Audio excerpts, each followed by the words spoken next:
नमस्कार मंडळी, पुन्हा एकदा नवीन ब्लॉगमध्ये तुमचं सर्वांचं स्वागत. मी महेंद्र गावणकर, तरंग अलिबाग. तर माझ्यासोबत आहे चंद्रकांत निरकर, इकडे आहे नरेश ठाकूर आणि पाठीमागे दिसतंय तर संचित. आपण नेहमीच व्हिडिओमध्ये बघत असालच प्रत्येक व्हिडिओमध्ये. तर उद्या आहे हनुमान जयंती आणि आजचा दिवस जो असतो तो बेलुसकरांचा म्हणजे धावपळीचा दिवस असतो. आज रात्री म्हणजे कणे काढणे वगैरे हे बरेच काही प्रोग्राम चालू असतात. आणि या ठिकाणी जर आम्ही थोडे मागे मागे गेलो म्हणजे जवळजवळ 15-20 वर्ष ना बाळा.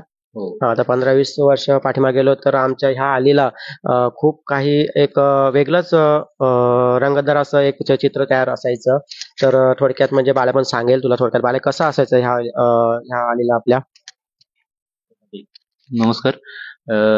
खरं तर एक पारंपरिक उत्सव असा जर बघितला तर एक आर्थिकदृष्ट्या कमकुवत असेल तर ज्यावेळेला निसर्गामध्ये जे काही भेटेल तर साहजिकच काही झाडांची फांद्या बोला किंवा नारळाच्या झावल्या ह्या एक प्राधान्य असायचं. आणि एक विशेष असायचं की त्यावेळेला आंबे वगैरे भरपूर यायचे आणि मग मग ते आंबे पण आंब्यांच्या फांद्या अशा आणायच्या की त्याला आंबे सुद्धा राहिले पाहिजे. तर कोणाच्या फांदीला जास्त आंबे राहतील ह्यावर एक चढाओढ असायची आणि त्याच्यामध्ये जी काय मजा असायची ती वेगळी असायची. कालांतराने आता बदल झालाय, असो एक नैसर्गिक समतोल म्हणून आपण ते झाडं तोडणं वगैरे बंद केलंय. पण त्यामध्ये काही जो मजा होती ती वेगळीच होती आणि आता आपण त्याला पताकाने बदलत आहोत. पण पताका आणून लावणं आणि ती झाडं वगैरे तोडून आणणं आणि माझ्या अंगणात झाडे आहेत आणि आंबे भरपूर आहेत यामध्ये जी मजा होती ना ती कुठेतरी गेलेली आहे. पण असो तरी सुद्धा एक आपल्या आपल्या पद्धतीने आपण या उत्सवाला आपला एक प्रतिसाद म्हणून एक रांगोळ्या बोला किंवा चुनाचे कणे बोला आणि लाईट किंवा पताके असे लावून एक बहार आणतो. असे फुल लाइटिंग वगैरे करायचो प्रत्येक ठिकाणी वगैरे. नाही ते कसं असतं महेंद्र की आपल्या तसं बघायला गेलं तर एक शर्यत बोलतात त्याला.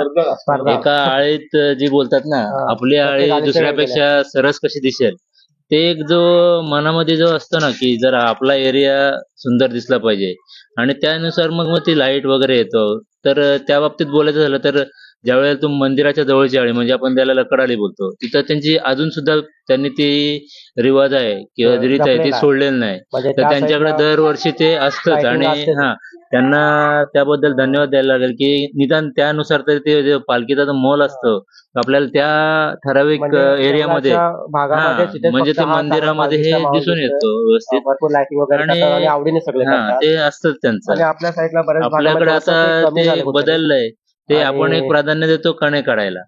आणि ठीक आहे की प्रत्येक आपल्याला जो वेळ भेटतो तो ऍडजस्ट करून ते कणे काढणे बोला किंवा पताके लावणे आणि या तर मग अशा पद्धतीने आता जर आपण बघितलं तर सध्या आपल्याला सर्व गावकरी हे मंदिराच्या जवळ दिसतील तिथे पताका लावणे किंवा दिवे लावणे आणि जे लाईटवाले वगैरे असतात त्यांना मदत करून तर ती एक तयारी असते. आणि मग त्यानुसार मग ते प्रत्येक जण आपापला हातभार लावत असतो आणि आपण आता वाट बघतो खरे ते आपल्या आळीमध्ये कणे वगैरे काढण्यासाठी. तर त्यासाठी आपल्याला खरंच गरज लागते ती म्हातारी महिला मंडळी. कारण भले पूर्वीपासून ते कणे ते पोकळ वगैरे काढतात. नाही जरी कला नसण्यापेक्षा त्यांची जी उपस्थिती असते आणि तो काय बोलतो आपल्याला पुश करणं हे त्यांचं महत्वाचं असतं. अजूनपर्यंत त्या कुठे दिसत नाही. आपल्याला वाटतं त्यांना आपल्याला शोधून आणावं लागेल आणि मग आपण हे काम सुरू करूया.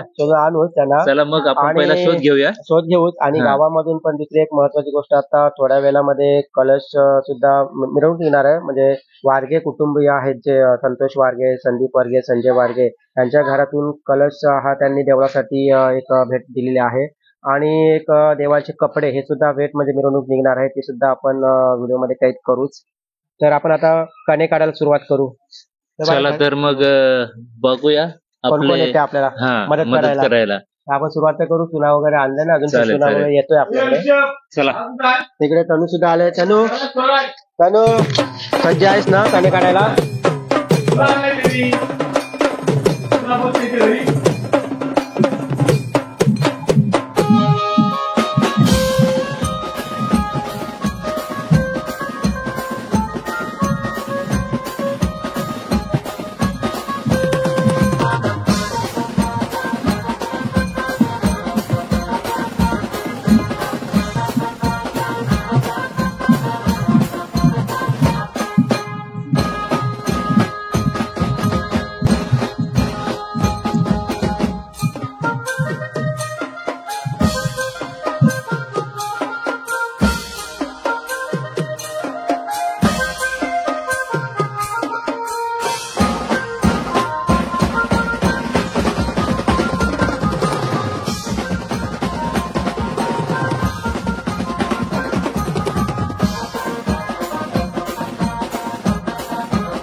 तर मंडळी आपल्यासोबत आहे संतोष आहे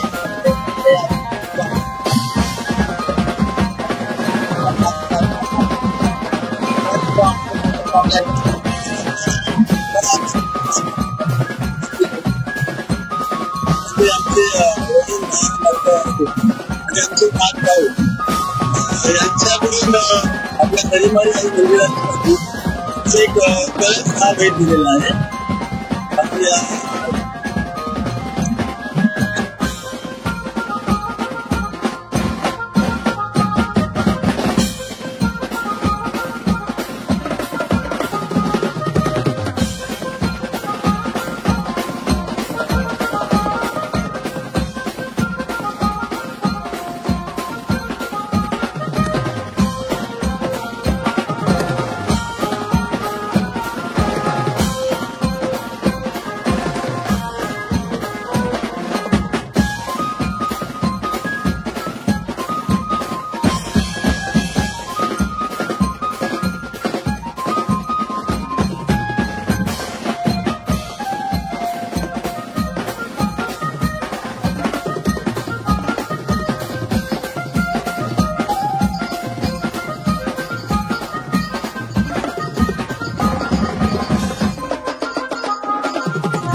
त्या ठिकाणी आता ह्याला तोरण वगैरे नमस्कार.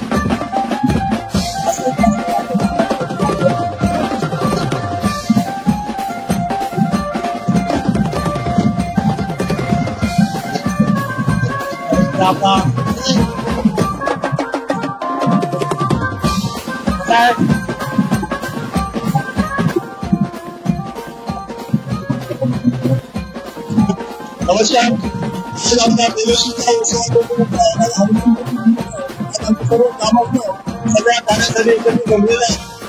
पारंपरिक आमचा वैभवातून चाललेला उत्सव आहे आणि हा उत्सवासाठी आमच्या गावामध्ये मंदिर आज माहीत आहे. पारंपरिक लोकांनी परंपरा आम्ही आज जपत आहोत. अशीच परंपरा पुढे चालत आहोत. आमच्या सर्व ग्रामस्थांना आम्ही सांगत आहोत. विषय सांगायचं म्हणजे ही परंपरा आमच्या सगळ्या ग्रामस्थांमुळे चालू आहे.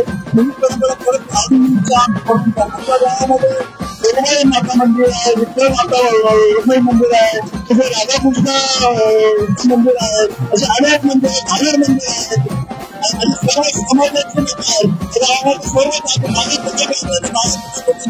समाज आहे. आम्ही एकत्र सर्वात महत्वाचा विषय असेच परंपरा ही काय पैकी चालत राहील हे माझ्या नागरिकांना सांगितलं. धन्यवाद श्रीबाबू.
इकडे बसलेले आहेत तर मंडळी तर आपल्यासोबत जे आहेत ते जुने सर्व मंडळी आहेत. इकडे दादा आहेत, आपले या साईडला सुद्धा आहेत, रत्नदा आहेत, तिकडे परशुदा वगैरे आहेत.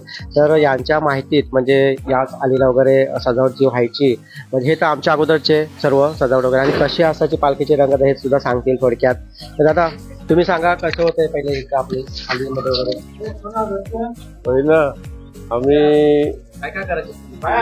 पहिलं आम्ही सोंगणं काढायचो आणि मुंबईला असताना हार वगैरे आणायचो. असे आधी म्हणजे वाजत फार वगैरे म्हणजे भरपूर एन्जॉय असेल. तुमचा काय अनुभव थोडक्यात. तर म्हणजे तिकडे आला संतोष साठे आमचा आणि त्यांनी खास आपल्यासाठी पताके आणले, तिकडे खास मुंबईवरनं घेऊन आलाय. किती आणलेत. म्हणजे एका गटात 40 आहेत. अंदाज आहेत तरी भरपूर पूर्वज आहेत तेवढा पूर्वज आहेत जेवढं होईल तेवढं. तर ह्या पताक्या बघू शकता तुम्ही, इथे पताका आहेत बोलतायत. आणि आता आम्ही हे रात्रीचं आता हे आता दिसतंय ना सगळं बकास आहे सध्या तरी काही नाही इथे, परंतु थोड्याच वेळात हे सर्व आता इथे रंगणार आहे. ही आमची आली सुद्धा ही पूर्ण रंगणार आहे आणि ते सगळं पताका वगैरे थोडक्यात लागतील.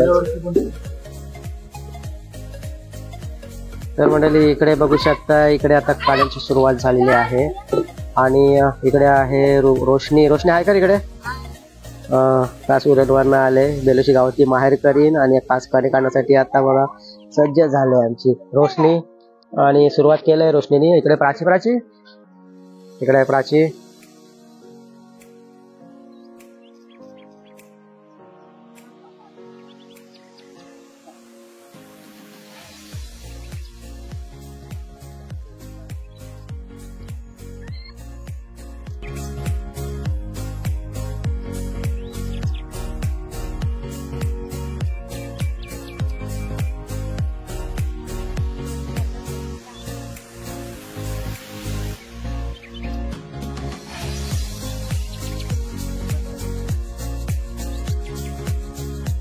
इकडे आहे मनू आहे का इकडे. म्हणून सुद्धा खूप छान असा कला काढला इकडे. आणि इकडे आहे आपली सोनू.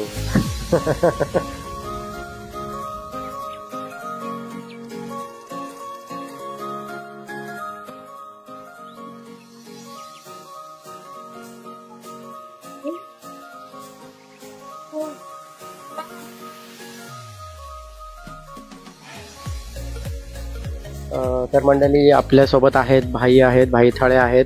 आता त्यांच्याकडे सुद्धा आपण जाणून घेऊ की आपण 20-25 वर्ष पाठीमागे गेल्यानंतरची जी पालखी उत्सव जो होता ह्या गावामध्ये होत असत तो कशा पद्धतीने होत असत, तर ते भाई थोडक्यात पण सांगतील आपल्याला.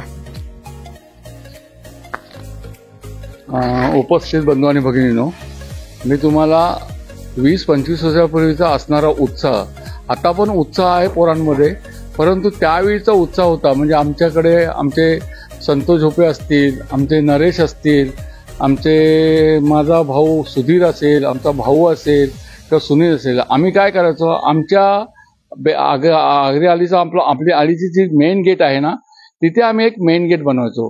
तेव्हा कुणाकडेही नारळाच्या झावळ्या नसायच्या, त्या आपण रेवदंड्या चौलवरून बैलगाडी करून झावळ्या आणायचो.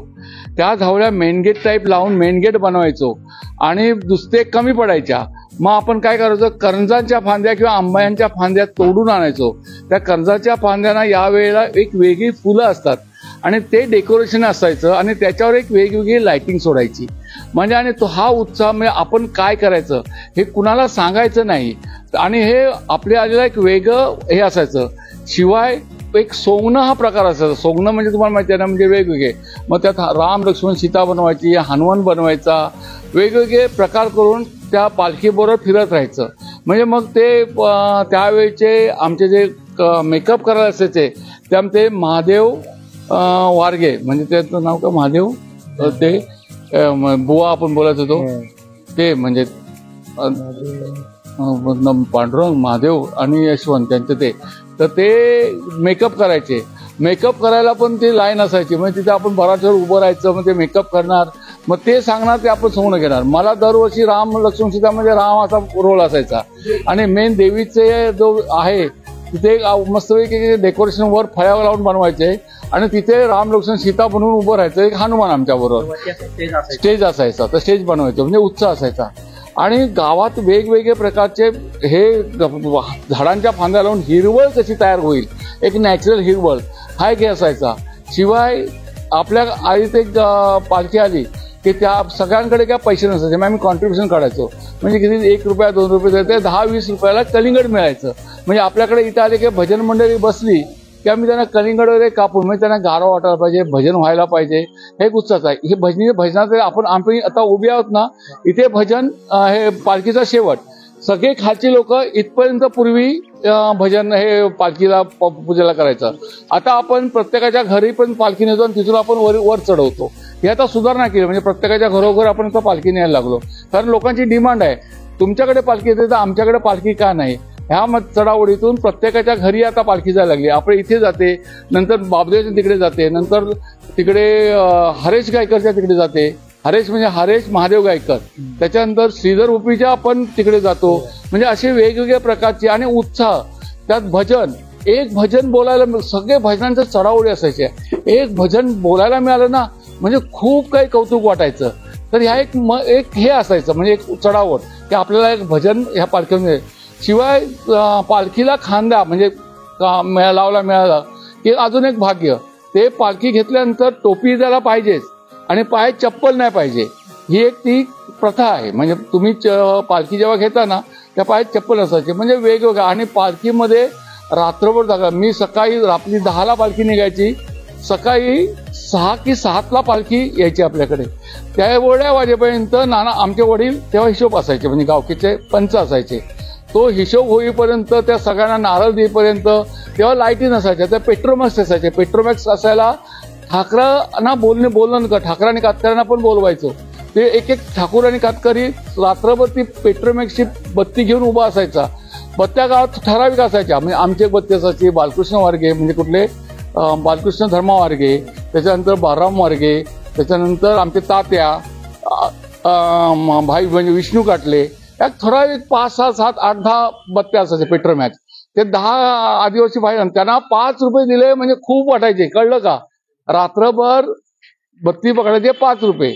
आणि जे बाणकाट्या खेळायचे, कातकरीत खेळायचे, हे मारायचे, मलखांब लावायचो आपण, मलखांब उड्या असायच्या, एक अट्रॅक्शन. यावर्षी आपण लाठीकाठी मिळत नव्हती. महत्वाचे आपले सुनील आणि संदेश ह्या लोकांनी प्रयत्न केले. महानला त्यांनी एक 5-6 तास घालवले आणि लाठीकाठी फायनल केली. जवळजवळ 16 21,000 आपल्याला त्याला पेमेंट करायचे यावर्षी. त्यांचं ते काय बोलतात, ते एक त्यांचा जोकर असतो, तो त्या जोकर जो वाचवणं त्याच्यावर गेम असतो. तो जोकर मुंबईवर आणतात, त्या जोकरचे एका जोकरचे 5,000 रुपये पेमेंट करायचे यावर्षी आपल्याला. म्हणजे ते जे बघा तुम्ही उद्या त्याची तुम्ही हे करालच व्हिडिओ शूटिंग, म्हणजे तुम्हाला त्याचं आम्ही जे पैसे पेमेंट केलेत ते वर्थ आहेत असं तुम्हाला नक्की वाटेल. ह्या सगळ्या तयारी आता आपल्या लोकांनी तेव्हा एक आता कशी आज मिरवणूक काढली, तो हे नेला, कळस नेला. आता मी काय माझं घड्याळ मी सहज आणलं, म्हणजे ते वाजवत नाही असं माझे काय हे नव्हते. पण आपल्या विठोबाच्या मी जरीमरी मंदिरात आमच्या अभ्युदय बँकेच्या तर्फे घड्याळ दिलं. राधाकृष्ण मंदिरमध्ये अभ्युदय बँकेचं. आता ह्या देवळात मंदिर हे घड्याळ राहिलं होतं, ते मी फक्त प्रमोद सरांना बोललो होतो की काय झालं तरी यावर्षी घड्याळ आणणार. आणि घड्याळाला गेलो, दुकानातलं सगळ्यात मोठं घड्याळ मी आणलेलं आहे. इथे तुम्हाला ते लहान वाटेल, पण दुकानातलं सगळ्यात मोठं घड्याळ आणलं. त्याची किंमत बोलू किती असू दे, तो बोल तुम्ही 5 दिवस द्या मला. बोलू मला 5 दिवस नाही, आज महत्वाचं आहे मला, आज घड्याळ पाहिजे. ते घड्याळ मी आणलं. ते घड्याळ आणि वाजत प्रत्येक काही जेव्हा समई आणायच्या, कुठे टोप असायच्या, बालद्या आणायचे, हंडा असायचा, कळशी असायची, पराती असायच्या, बालद्या असायच्या. ते लोक मिरवणूक घेऊन बायका हे करायच्या, घेऊन जायच्या, नाचत. एक उत्साह असायचा. वेगवेगळ्या आईतल्या बायका, वेगवेगळ्या साड्यांचे कलर वेगवेगळे असायचे. म्हणजे ही जी तयारी आहे ना, हे सगळे लोक उत्साह. प्रत्येकाच्या घरासमोर एक लाईट असावी हे कंपल्शन केलं आम्ही त्यावेळी. म्हणजे प्रत्येकाने घरासमोर एक बल्ब काढायचंच, म्हणजे कसं पुरं जागतं. आणि आणखी एक नियम केला आता पूर्वी करतो, प्रत्येकाने घरातल्या एक माणसाने जागा कोणी झोपायचं नाही, हा नियम होता पूर्वी. आता कसे झोपतात लोक. तर ते एक उत्साह असायला पाहिजे असं मला वाटतं. एवढंच. तर मंडळी भाईंनी आत्ताच आपल्याला सांगितलं की म्हणजे ह्यांचा काळ तर अगोदरचाच आहे, म्हणजे जवळजवळ 40-50 वर्ष अगोदरचं, आणि त्यानंतरचे म्हणजे ती जी पारंपरिक जी प्रथा जी होती ती अजूनपर्यंत जपली जाते. आणि पण आत्ताच्या परिस्थितीत बघितलं तर ह्या गोष्टी कुठेतरी हरवलेल्या आहेत, परंतु आम्ही त्या करण्याचा प्रयत्न सुद्धा करतोय. आणि जुन्या आठवणींना उजाला देण्याचं एक महत्त्वाचं काम म्हणजे भाईंनी केलं, म्हणजे सर्वांची एक आठवण सुद्धा त्या निमित्ताने झाली. आणि ते पहिला उत्सव कसा असायचा हे सुद्धा प्रत्येकाला समजलं असेलच. इकडे संतोष त्या चुन्याची तयारी करते, तिकडे चुना आत्ताच आला आपल्याकडे, आणि तो चुना असा पाण्यामध्ये सर्व टाकून मिक्स करायला लागतोय.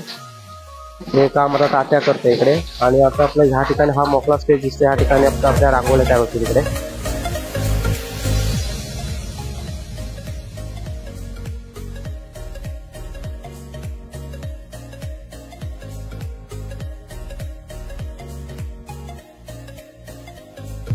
तर मंडळी हा आहे आमचा पिंटू मित्र दोस्त, पोपलीवरनं आलाय, आजच आलाय पोपलीवरून, आणि आता तयारीला लागलाय, पटाके वगैरे लावतोय.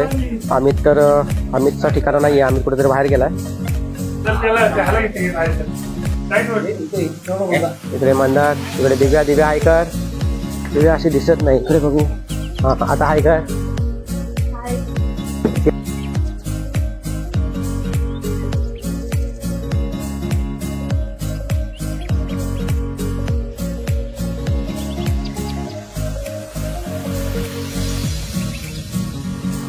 माझ्या पाठीमागे आहे इकडे सौरभ हायकर, हॅलोजन लावतोय, लाईटची व्यवस्था करतोय. इकडे आहे रोशनी हायकर, आणि इकडे आहे स्वाती, आणि या साईडला आहेत आशिषचा मित्र आहे. सौरभ लाईट लावतो, साईडला दिसत नाहीये. आता इकडे आशिष आणि आशिषचा मित्र खास पनवेलवरनं आले. आणि इकडे आहे आमचा श्रियाश हायकर.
तर मंडळी इथे आमची मामी आहे ना, मामी आता साधारणतः 80 ते 85च्या वयाच्या घरामध्ये आहे.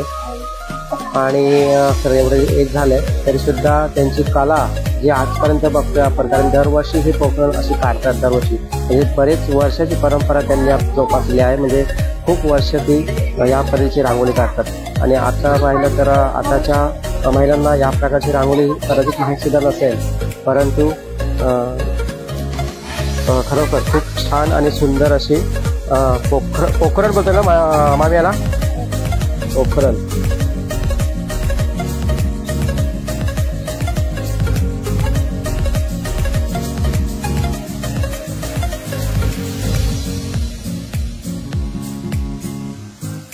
इकडे बघ हायकर, असं कर हायकर.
तर मंडळी आपल्यासोबत आहेत भोपी गुरुजी आहेत, प्रमोद भोपी सर आणि वैभव काका सुद्धा आहेत. तर आपण त्यांच्याकडून सुद्धा माहिती घेणार आहोत की जे पूर्वी म्हणजे 20-25 वर्षाच्या अगोदरची पालखी जी असायची आपल्या आलीमध्ये वगैरे, जे वेगवेगळ्या सजावटी करायच्या, तर ते कशा करायचं त्यांच्याकडनं सुद्धा माहिती करून घेऊ आपण थोडक्यात. हनुमान जयंती उत्सव आणि आमच्या बेलुशीचा पालखीचा उत्सव, श्रींच्या पालखीचा उत्सव हा एक आगळा वेगळा उपक्रम. प्रत्येक माणसाच्या मनामध्ये आनंद असतो की हा वर्षाचा सण कधी येतोय. इतरही सण असतात, मात्र हा आमचा पालखी उत्सव कधी येतोय आणि कधी एकदा आमची अंगणं सगळी सडा रांगोळ्यांनी सजतायत. अशा प्रकारचा हा महोत्सव अगदी मनाला आनंद देणारा. कारण या आनंदासाठी आम्ही वर्षभर वाट बघत असतो की केव्हा एकदा आमची पालखी येते, आम्हाला नाचायला मिळतं. आता थोड्या वेळापूर्वी गावातून आमच्या मंदिरासाठी दिलेल्या लोकांनी वेगवेगळ्या देणग्या त्या नाचत गाजत अगदी बेंजोच्या तालावर सर्व आबालवृद्ध थिरकत त्या गावामध्ये येतात. पूर्वी या ठिकाणी असं आमची एक जुनी परंपरा असायची की आम्ही आंब्याच्या फांद्या लावायचो, करंजाच्या फांद्या लावायचो, माडाच्या धावड्या लावायचो आणि त्याच्यातून एक कला, कारण त्यावेळी एवढं चुना वगैरे असा फार काय म्हणजे परिस्थिती लोकांची नसल्यामुळं आम्ही पारंपरिक पद्धतीनं आणि नैसर्गिक पद्धतीने गावाचं ते संवर्धन करायचो. आज मात्र त्याच्यामध्ये थोडासा बदल झाला. पारंपरिकतेची जागा विद्युत रोषणाईने घेतली. त्याचबरोबर वेगवेगळ्या प्रकारच्या आकर्षक रांगोळ्यांनी ती जागा घेतली आणि सणाचं महत्त्व दिवसेंदिवस वाढत गेलं. जरी डिजिटल भारत आपण बघतोय तरीही नैसर्गिकतेला मात्र वाव नाही. कारण आनंद हा कशामध्ये आहे तर नैसर्गिक कलाकृतींमध्ये आहे आणि हीच कलाकृती आज आमच्या बेलुशी गावांमध्ये आम्ही या हनुमान जयंतीच्या उत्सवानं या ठिकाणी अनुभवतोय. हा आवाज किंवा हा कलेचं माहेरघर असलेला आमचं बेलुशी आणि त्या माहेरघराची ही अनेक पिढ्यांपासून आलेली परंपरा चालत ठेवण्याचं काम महेंद्र गावंड कलातरंगचे करतायत. खरं तर आम्ही त्यांना सॅल्यूट करतो की प्रत्येक घटनेची बारीक गोष्ट महाराष्ट्राच्या कानाकोपऱ्यापर्यंत नव्हे तर भारताच्या कानाकोपऱ्यापर्यंत पोहोचवण्याचं काम हा आमचा एक कलाकार अवलिया मित्र या ठिकाणी नेहमीच करतो. आम्हालाही आनंद वाटतो त्याच्या सहवासामध्ये, कारण आम्ही कलेचं उपासक आहोत, कलेची जाण असणारी लोक आहोत आणि म्हणून एक नाळ आमची जुळलेली आहे. गावामध्ये प्रत्येक घटक या पालखीसाठी आपलं योगदान देत असतो. प्रत्येक जण रांगोळ्या काढण्यामध्ये व्यस्त आहेत. आता सध्या रात्रीचे 12:30 वाजलेले आहेत आणि 12:30 वाजूनही या मंडळींचा उत्साह हा वाखाणण्याजोगा आहे. खरंच मी त्या सगळ्या माझ्या बेलुशीकर ग्रामस्थांना धन्यवाद देतो आणि या ठिकाणी थांबतो. धन्यवाद.